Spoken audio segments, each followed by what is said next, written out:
जय हिंद दोस्तों। आज 15 जून केंद्रीय कर्मी, पेंशनर्स और सैनिक खबरों में सबसे पहले बात करेंगे 25.51 लाख सैनिकों को, उनके परिवारों को gratuity 50 lakh, 1/3 into basic plus DA नया फार्मूला लागू होगा। इस पर बड़ी अपडेट है। सेना में बड़ा बदलाव, रॉयल टैग खत्म किया गया है, ड्रेस कोड लागू हुआ है। इस पर बड़ी अपडेट है। और 8th पे कमीशन में लीव इनकेसमेंट 400 दिन कन्फर्म। एक्स सर्विसमैन और फैमिली को वीर सहायता योजना 2026 शुरू हुई है। इस पर बड़ी अपडेट है। पूर्व सैनिकों की नई भर्ती निकली हुई है, तो इस पर बात करेंगे। तो सबसे पहले एक बड़ी खबर आई है और सम्मानजनक खबर है सैनिकों के लिए। नागपुर के एक व्यक्ति ने अपने जीवन भर की बचत 25.51 लाख रुपए भारतीय सेना को दान कर दिए हैं। ये मामला सामने आया है, जो देशभक्ति और सामाजिक जिम्मेदारी की एक उल्लेखनीय उदाहरण देखने को मिला है। सेवानिवृत्त बैंक कर्मचारी श्रीकांत सहमबुद्धे ने अपने जीवन भर की बचत 25 लाख से भी अधिक केंद्रीय सैनिक कल्याण कोष में दान किए हैं, जो सेवारत सैनिकों, युद्ध विधवाओं, पूर्व सैनिकों और शहीदों के परिवारों का समर्थन करता है। एक नेक उद्देश्य के लिए साकार हुआ सपना। बता दें, साहस बुद्धे जो 70 वर्ष से अधिक आयु के सेवानिवृत्त बैंक कर्मचारी हैं, वे मूल रूप से सेवानिवृत्त के बाद अपनी पत्नी को विश्व यात्रा के सपने के साथ पैसे इकट्ठा किए थे कि विश्व यात्रा कराएंगे। हालांकि उनकी पत्नी की उनकी सेवानिवृत्त के 6 महीने पहले ही निधन हो गया, जिससे उनकी योजनाएं अधूरी रह गईं। जब उनके बच्चे व्यवस्थित हो गए, नौकरी करने लगे, तो उनके बच्चे और परिवार सहित ने फैसला लिया कि बचत का बेहतर उपयोग उन कार्यों के लिए किया जाए जो देश की सेवा करने वाले सैनिकों के परिवारों के हित में काम आए। अपने इस फैसले के बारे में बताते हुए सहस बुद्धे ने कहा कि मैं अपनी पत्नी दोनों पंजाब नेशनल बैंक में कार्यरत थे। हमने तय किया था कि सेवानिवृत्त के बाद हम एक भविष्य निधि का इस्तेमाल यात्रा करेंगे और विश्व यात्रा करेंगे, अपने बच्चों के लिए रखेंगे। इसके साथ दोनों उनकी पत्नी खत्म हो गई, तो उन्होंने फैसला किया, उनके बच्चों ने फैसला किया और कहा कि हम अब ये पैसा देश के सैनिकों को लिए दान कर रहे हैं, और उन्होंने ये पैसा दान किया। तो ऐसे भी लोग हैं, कई बच्चे ऐसे होते हैं कि माता पिता के पैसों को छोड़ते नहीं हैं, और कई बच्चे ऐसे भी हैं जो उन्होंने भ्रमण ना कर पाने, विश्व यात्रा ना कर पाने के कारण अब उनको उन पैसों को दान कर दिया है। 8वें वेतन आयोग को लेकर एक बड़ी अपडेट आई है। रिटायरमेंट ग्रेजुटी का अब फायदा अलग से मिलेगा और नया फार्मूला लागू हो सकता है, क्योंकि एक प्रपोजल दिया गया है ग्रेजुटी फार्मूले को लेकर। प्रपोजल में बदलाव करने की मांग की गई है। क्या बदलाव करने की मांग की गई है? जिससे आपकी जो ग्रेजुटी है, रिटायरमेंट ग्रेजुटी, वो 50 लाख से 75 लाख रिटायरमेंट पर मिले। रिटायरमेंट ग्रेजुटी प्रपोजल दिया गया है Indian railway technical supervisor association द्वारा। उन्होंने प्रपोजल दिया है कि मैक्सिमम ग्रेजुटी 50 लाख रुपए, इसकी सीलिंग लिमिट 50 लाख रुपए कर दी जानी चाहिए 8वें वेतन आयोग में। और इसमें ग्रेजुटी को लेकर एक फार्मूला दिया है। इसमें कहा गया है ग्रेजुटी इक्वल टू 1/3, यानी कि इसका जो फार्मूला है बेसिक पे को कैसे ग्रेजुटी में कन्वर्ट किया जाए। तो इसमें कहा गया है ग्रेजुटी का फार्मूला 1/3 इंटू बेसिक पे plus DA plus number of, जो टोटल 6 मंथ है, पीरियड है, उसको नंबर ऑफ कैलकुलेशन में नंबर ऑफ डेज शामिल किया जाए। यानी कि ये फार्मूला सुझाव दिया है। अभी तक इसमें 1/3 की जगह 1/4 वाला फार्मूला लगता है, जिसे 1/3 करने की मांग की गई है।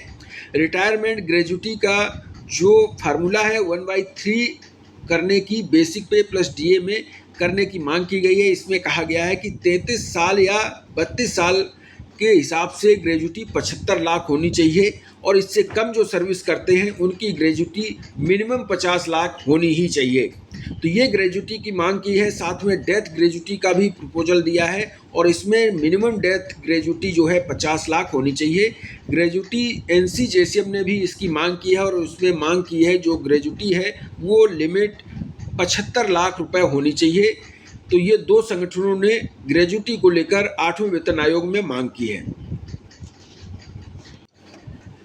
अंग्रेजों के काले कानून खत्म करने में एक और फैसला लिया गया है। सेना ने फैसला लिया है, no sword for reviewing officer, no royal tag, army new dress code drop.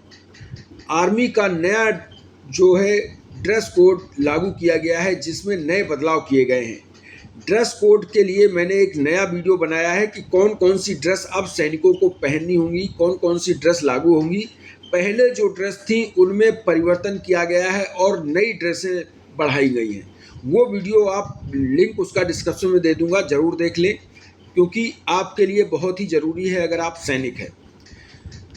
Army ने अब जो रॉयल टैग होता था उसे हटा दिया है जो कि अंग्रेज़ों की निशानी थी। इसके बाद जो रिव्यूइंग ऑफिसर थे स्वर्ण लेकर चलते थे, अब कोई कंपलसरी नहीं है। इसके लिए नया ड्रेस कोड लागू किया गया है। नए ड्रेस कोड में बंदी जैकेट है उसे भी पार्ट माना गया है। अब बंदी ड्रेस भी अब सेना में लागू हो गई है, यानी कि टोटल 10 ड्रेस अब सेना में होंगी। वो 10 ड्रेस कौन सी हैं इसके लिए मैंने एक डिटेल वीडियो बनाया है, जिसने नहीं देखा है वो ज़रूर वो वीडियो देख लें। 8th पे कमीशन को लेकर, लीव इनकेसमेंट को लेकर एक बड़ी अपडेट है। 3rd पे कमीशन से लीव इनकेसमेंट शुरू हुआ था और उस समय लीव इनकेसमेंट जो था वो 180 दिन था। 3rd पे कमीशन में 180 दिन ही लीव इनकेसमेंट कर सकते थे। 4th पे कमीशन जब लागू होना था उस समय मांग की गई कि लीव इनकेसमेंट 250 दिन होनी चाहिए। तब पे आयोग ने, जो 4th पे कमीशन आयोग था, उसने 240 दिन की। इसके बाद 5th पे कमीशन में 300 दिन की मांग की गई, वो भी मांग मान ली गई थी। 5th पे कमीशन के बाद 6th पे कमीशन निकल गया, उसमें 400 दिन की मांग की गई थी, वो 400 दिन नहीं पूरी की गई। 7th पे कमीशन में भी 400 दिन की मांग की गई थी, वो भी पूरी नहीं की गई। अब 8th पे कमीशन में मांग की जा रही है कि मिनिमम 400 दिन लीव इनकेसमेंट होनी चाहिए और ये लीव इनकेसमेंट इस बार पूरी की जा सकती है क्योंकि जो दिनों की संख्या है वो बढ़ाई जा सकती है। 2 पे कमीशन से लीव इनकेसमेंट नहीं बढ़ाए गए हैं। इस बार चांस लग रहा है क्योंकि सभी कर्मचारी संगठनों ने मांग की है कि 400 दिन लीव इनकेसमेंट होना चाहिए, जिससे कि फाइनेंशियल फ़ायदा मिल सके। क्योंकि कई बार ऐसा होता है कि केंद्रीय कर्मचारी हों या सैनिक हों, पूरी छुट्टी नहीं काट पाते और उनकी छुट्टी 1 महीने ही इनकेस हो पाती है, बाकी इनकेस नहीं हो पाती है और वो रह जाती है। तो या फिर 300 दिन हो गए और छुट्टी नहीं मिल पाती है, तब उनके छुट्टी रह जाती, तो ये 400 दिन हो जाएगी। तो उन्हें ये फ़ायदा मिलेगा कि जो उनकी छुट्टी ऐसे ही चली जाती है, वो छुट्टी पूरी नहीं ले पाते हैं, तो उन्हें 400 दिन का फ़ायदा मिल सकता है। पूर्व सैनिकों और उनके आश्रितों के लिए एक नई पहल शुरू की गई है भारत सरकार द्वारा, जो वीर परिवार सहायता योजना 2025 में शुरू की गई थी, जिसका आप फ़ायदा उठा सकते हैं। इसमें बता दें, पूर्व सैनिक और उनके परिवार को लिए ये सहायता है वीर परिवार सहायता योजना 2025। इसके तहत अब सैनिकों और पूर्व सैनिकों को महत्वपूर्ण योजना के तहत पात्र लाभार्थियों को निःशुल्क जो है कानूनी सहायता उपलब्ध रहेगी, जिससे कि आपको आर्थिक बोझ से बचाने के लिए ये फैसला लिया गया था। और ये अब योजना देश के हर जगह मौजूद है। इसके लिए आप कैसे अपनी अगर आपके कोई ऐसा केस चल रहा है तो उसमें निःशुल्क परामर्श और सहायता कैसे ले सकते हैं, इसके लिए बताया गया है कि योजना के अंतर्गत लाभार्थी अपने आवेदन कर सकते हैं, जिसके तहत वीडियो कॉन्फ्रेंसिंग के माध्यम से कानूनी परामर्श प्राप्त करने की सुविधा भी उपलब्ध कराई गई है। उन्होंने कहा कि ई-लोक अदालत और ऑनलाइन मध्यस्थता के लिए आधुनिक अव्यवस्थाओं को जारी विवादों को तुरंत सरल समाधान के लिए ये शुरू किया गया है। दूर दराजों के क्षेत्रों में रहने वाले लोगों को विशेष लाभ मिलता है, तो इसका फ़ायदा ज़रूर उठाएं जो भी पूर्व सैनिक हैं और परिवारजन हैं। जॉब से लेटेस्ट अपडेट है, बता दें भूतपूर्व सैनिकों के लिए नई वैकेंसी निकली हुई है। इसका आज वीडियो दोपहर 1 बजे बन जाएगा, क्योंकि उसमें काफ़ी वैकेंसियाँ निकली हुई हैं। देश भर के एम्स में भूतपूर्व सैनिकों के लिए वैकेंसी निकाली गई हैं, तो उसका वीडियो आज दोपहर 1 बजे अपलोड कर देंगे। ये थी जानकारी, इस वीडियो में इतना ही। थैंक यू, जय हिंद।